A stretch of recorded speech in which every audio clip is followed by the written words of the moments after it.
৯৫ ভাগ মুসলমান যে দেশে আজান হওয়ার পরে সূর্য ওঠে, যে দেশে আজান হওয়ার পরে সূর্য ডোবে, সেই দেশের নাস্তিকতাবাদ শিক্ষা ব্যবস্থা আমরা কি মেনে নেব? প্রয়োজন আল্লাহর জমিন আল্লাহর দ্বীন কায়েমের জন্য ইকরা বিসমি রাব্বিকাল্লাযী শিক্ষা ব্যবস্থা ফিরিয়ে আনার জন্য আবার যদি একটি ৫ই আগস্ট আসে, আবার যদি রক্ত দেওয়ার প্রয়োজন হয়, আবার যদি জমিনে রক্ত ঢেলে দিয়ে আল্লাহর জমিন আল্লাহর দ্বীন কায়েমের আন্দোলন করতে হয়, কারা কারা রাজি হাত উঁচু করে দেখান।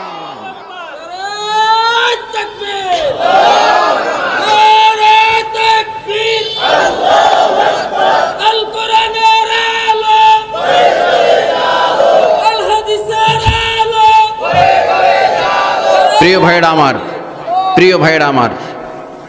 ইসলামকে যারা শেষ করতে চেয়েছিল, আমাদেরকে তিল তিল করে মূর্তির সামনে মাথা নত করার জন্য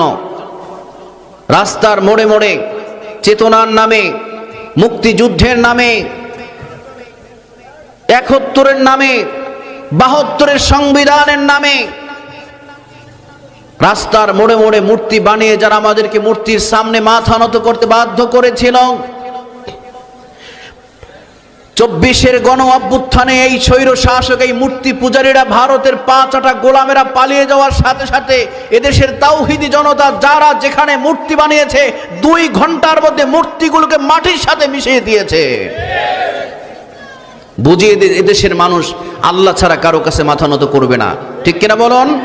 এদেশের মানুষ কেবলমাত্র আল্লাহর কাছেই মাথা নত করবে। ইল্লা ওয়াকাদা রাব্বুকা আল্লা তা'বুদু, কেবলমাত্র আল্লাহর সিদ্ধান্ত হয়েছে লোকেরা আমাকে ইবাদত করবে, আমার গোলামি করবে, আল্লাহ ছাড়া কারো গোলামি করতে আমরা রাজি নই। আমাদেরকে ভয় দেখানো হয়েছে, আমাদেরকে ফাঁসি দেওয়া হয়েছে, আয়না ঘরে নেওয়া হয়েছে, গুম করা হয়েছে, কিন্তু তারপরও বাতিলদের সাথে আমরা কম্প্রোমাইজ করিনি, আতাত করিনি। শিক্ষা ব্যবস্থা যারা ধ্বংস করেছিল, যুব চরিত্র যারা ধ্বংস করতে চেয়েছিল, যারা